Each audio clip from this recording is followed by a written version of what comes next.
Hello learners, I welcome you in the studio of National Institute of Open Schooling, and today we are going to discuss motion in a straight line. Before starting the motion in a straight line, we must learn about motion. So, motion is a continuous change in the position of the object with respect to observer or any reference point. During the motion, there is a continuous change in the position. It is very important. One, we are taking aeroplane, and there are the four forces acting on the aeroplane which are balancing each other. That is why there is no force which can change the direction of the motion. When object moves without changing the direction of motion, it is called motion in a straight line. You can see one example of train moving along the platform, because generally platform are in a straight line. So, the motion of the train at the platform is a straight line, and there are the few concepts related to the motion or to describe the motion. These concepts are distance, displacement, speed, velocity, average speed, average velocity and acceleration. When we say distance, it is the length of the path travelled by the object. So, when you want to calculate distance, you have to calculate the length of the path travelled by the object or by the moving object. Displacement is the change in position, that is the difference of final and initial position of the object. Also you can say that it is the shortest distance between final and initial position of the object. When we say distance and displacement, we must understand the difference between them. Let us take one example. When object moves from position A to B, then to C, now the distance and displacement from A to C can be calculated. So, to calculate distance, we have to calculate length of the path, and to calculate displacement, we have to calculate change in the position of the object. There are the few examples. Here object is moving from A to B, then to C, 10 meter and 8 meter respectively. So, the distance is 10 plus 8, that is 18 meter, and displacement is again 10 plus 8, that is 18 meter. Here object is moving without changing the direction of its motion. And now second case, object is moving from A to B 20 meter and coming back to C by moving 5 meter. So, distance becomes 20 plus 5, that is 25 meter, and displacement 20 minus 5, that is 15 meter. Another case we can take, that is the third case. Here object is thrown vertically upward to the height of 20 meter, and it is coming back to the same position. So, the distance is 20 upward and 20 downward becomes 40 meter, and displacement is 0, because the final and initial position of the objects are same. Another example, object moves from A to B 8 meter and then B to C 6 meter by making an angle of 90 degree. So, here distance is 8 plus 6, that is 14 meter, and displacement is AC, which can be calculated by applying the Pythagoras theorem, that is square of 8 plus square of 6 and its under root, and 8 becomes equal to 10 meter. Here we have taken these four cases, and on the basis of these four cases we have to conclude that displacement may be equal to the distance. It is depicted in the first case. Displacement may be less than the distance. It is depicted in second case. Displacement can be 0.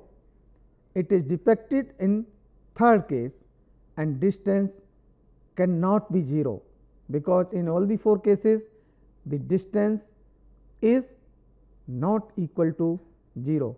However, displacement can be 0. And one thing is very important here, that displacement in any case for a moving object cannot be greater than the distance. So, we have to keep in mind the variation of distance and displacement, and it can be represented by graph between distance and displacement. If object moves without changing the direction of motion in a straight line, then the distance and displacement will be equal, and graph line will pass through the origin and it will make an angle of 45 degree with x axis and y axis respectively. If this angle made by graph line with displacement is 60 degree or greater than 45 degree, then it is very much clear that distance is greater than displacement. But if this angle is less than 45 degree, then it is not possible, because displacement becomes greater than the distance, which is never possible. Now, something very important to describe the motion, whether this motion is uniform or non-uniform. So, here a child is moving equal distance in equal interval of time. You can see in clocks there is 10 o'clock, then 10:05, then 10:10, then 10:15, 10:20 and 10:25 respectively. And for each 5-minute gap, child moves equal distance. You can take this distance for every interval of time 10 meter. So, when object is moving like this, it is unchanged type of motion, that is uniform motion. But in second case, we are taking the same child is moving from one position at 10 o'clock and it reaches to fourth position, that is 40 meter away in first 5 minutes, and then it remain in rest for rest of the time. If you draw the graph between distance and time, time we are taking in minutes on x axis and distance we are taking in meters on y axis. For object A, that is for first child, the graph line is straight line, and you can say that for uniform motion graph line is straight line, but for object B, that is B case, the graph line is not the straight line. So, if graph line is not a straight line, then it is non-uniform motion. We can conclude that if object covers equal distance in equal interval of time, its motion is called uniform motion, as shown by the graph line A. If object covers unequal distance in equal interval of time, then its motion is called non-uniform motion, as it is shown by graph line 2. One thing we have to keep in mind, in this whole treatment we are neglecting the air resistance. So, now I hope that learners may have very clear concepts about the description of the motion, in motion, uniform motion and non-uniform motion, important concept, that is distance, displacement, how to distinguish between them. If you have another query, anything regarding to description of motion, you can mail us. Our mail address is aophy@nios.ac.in. I am repeating the mail address aophy@nios.ac.in. nios.ac.in. Thank you.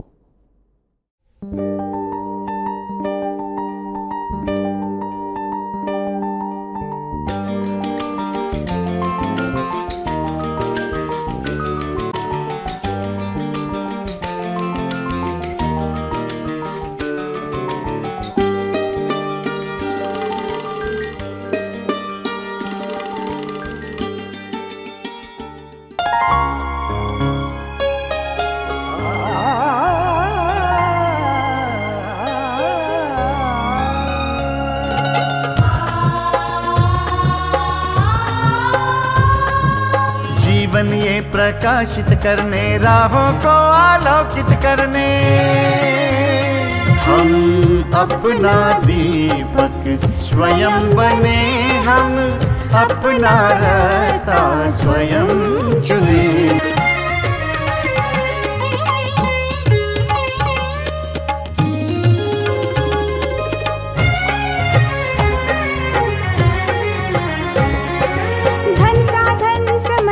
सीमा से विद्यालय जो मुक्त हो, धन साधन समय की सीमा से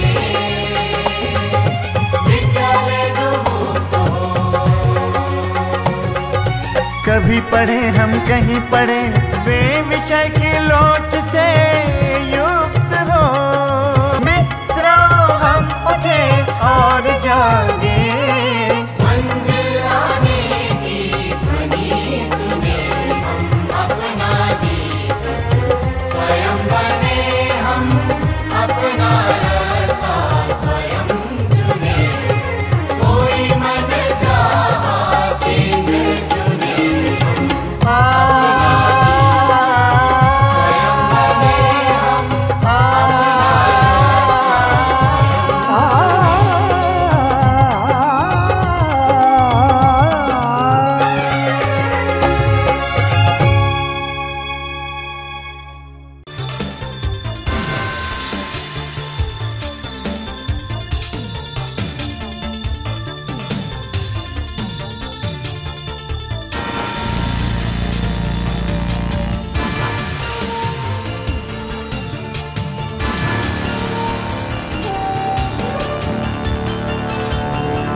Hello learners, I welcome you in the studio of National Institute of Open Schooling, and today we are going to discuss motion in straight line. Before starting the motion in straight line, we must learn about motion. So, motion is a continuous change in the position of the object with respect to observer or any reference point. When we talk about the motion, we must know how fast this motion is, and it can be determined only by speed. So, speed is defined as the distance travelled in unit time. We can give mathematical expression as speed is equal to distance travelled divided by time taken. The unit of speed is meter per second or kilometer per hour, and speed is scalar quantity, no direction is assigned to it. Another concept of velocity we can define here. Velocity is the displacement per unit time, and mathematically we can write velocity is the displacement divided by time taken. Again its unit is meter per second or kilometer per hour. It is a vector quantity. Vector quantity means it has magnitude as well as direction. So, we can say that speed is the magnitude of velocity. And one more concept, about the velocity can be cleared by drawing the graph between position and time. An object or child move from position x1 to x2 and from time t1 to t2. Then this position time graph can be drawn. T1 position x1, at time t2 position x2, and this graph line is a straight line. And we know that velocity is the change in position. So, change in position is x2 minus x1, that is final position minus initial position, divided by time taken, that is time t2 minus t1. When we see in the graph, x2 minus x1 is BC and t2 minus t1 is AC. So, it becomes BC upon AC, that is the slope of graph line AB. If AB makes an angle theta with AC, then slope will become equal to tan theta. So, here we can say that velocity is the slope of position time graph. A very important concept is average speed. Why we are talking about the average speed? Because objects do not move always with same speed. Either we can take the speed at instant, which is not very much applicable in describing a motion, that is why we take average speed. Average speed is the ratio of total distance travelled divided by total time taken. In first case, we are taking sum of the part of the motion is x1 and sum is x2.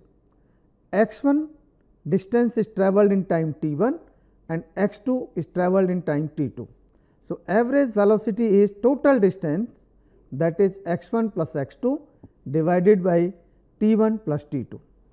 We can also say that some part of the journey is travelled with the speed v1 and rest part with the speed v2 in time t1 and t2 respectively.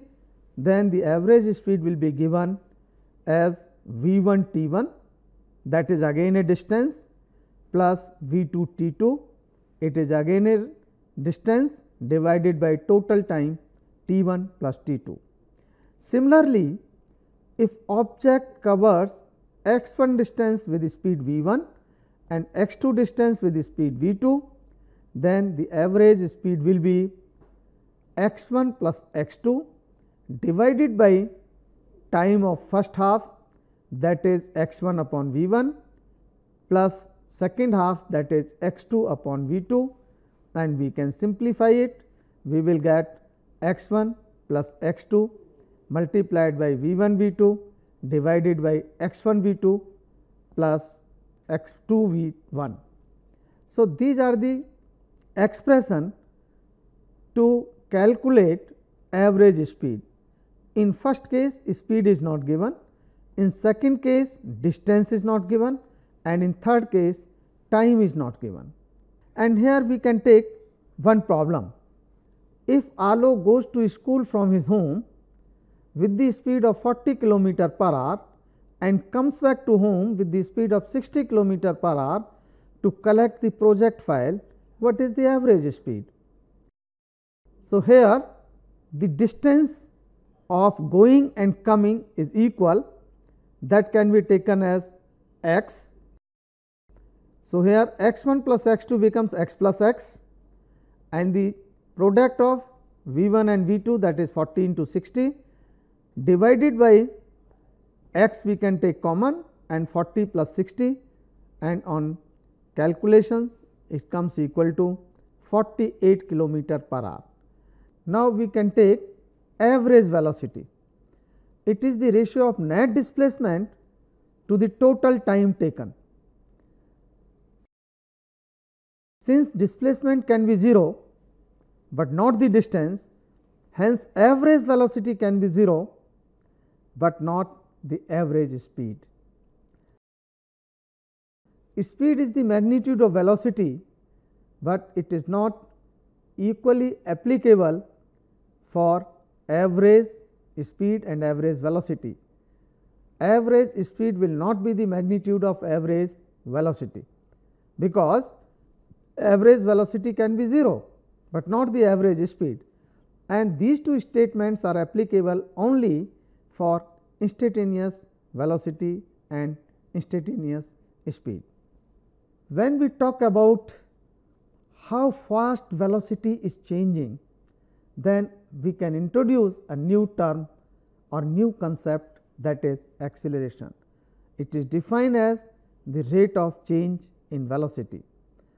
If we take final velocity as v, initial velocity as u, and time from t1 to t2, then a is equal to v minus u divided by t2 minus t1, or v minus u can be written as delta v, that is change in velocity.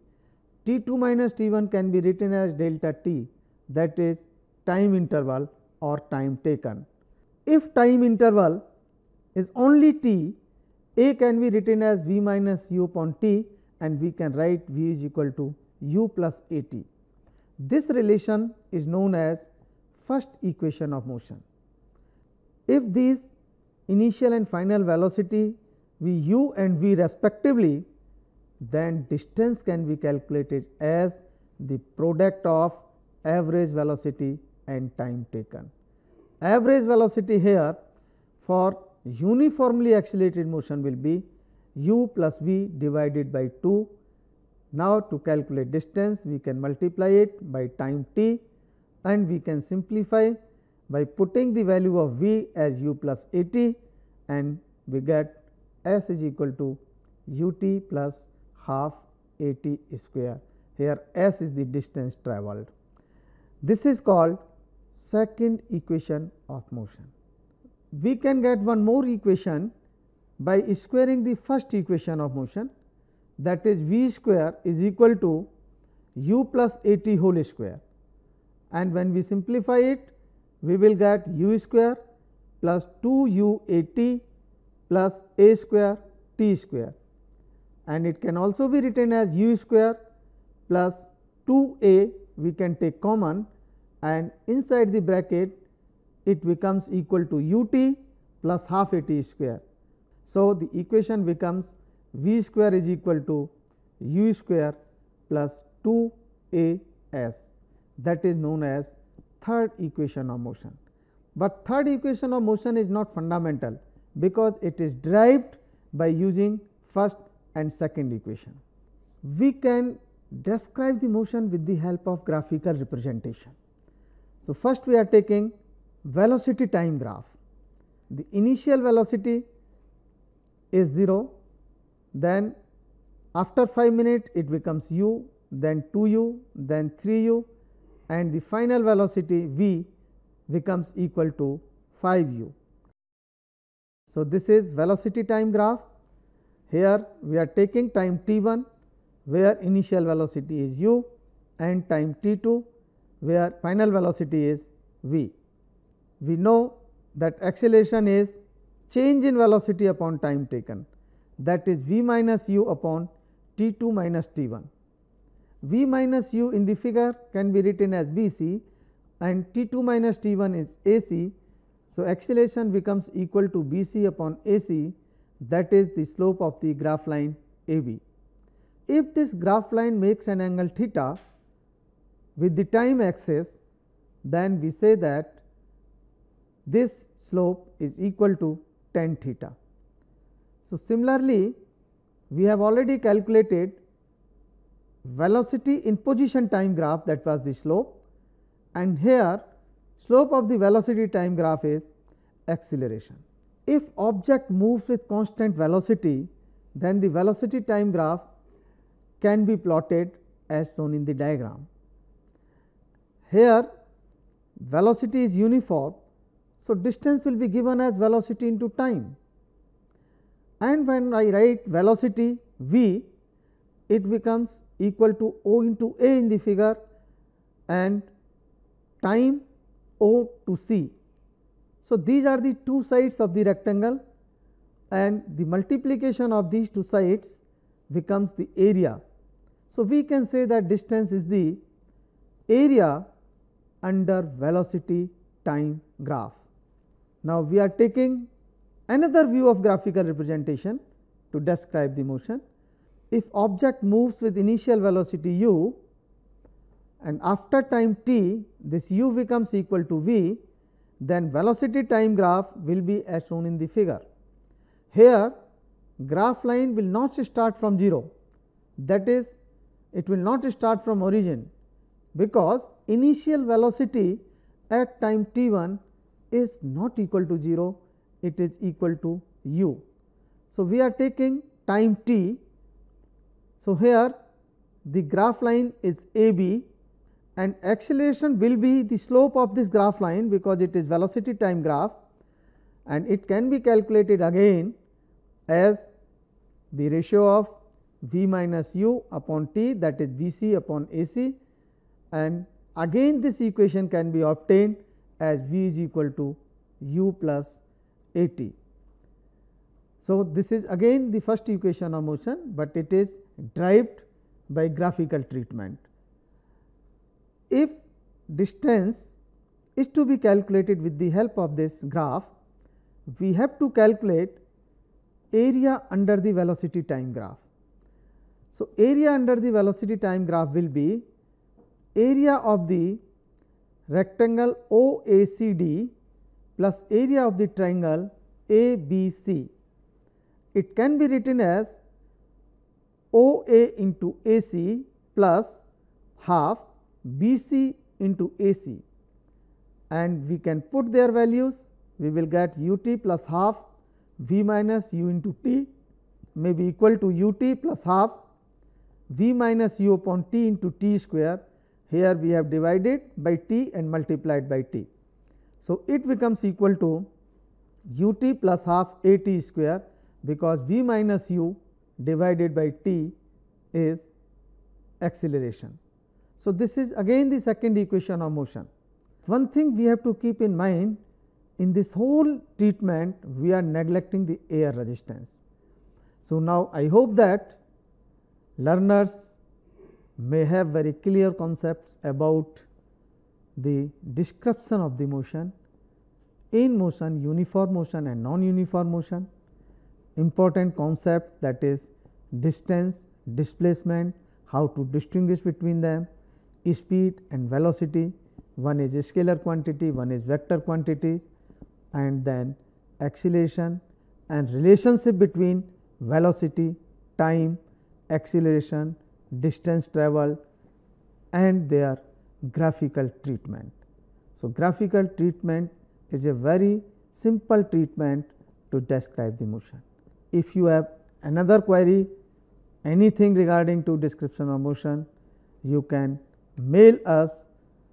Our mail address is aophy@nios.ac.in.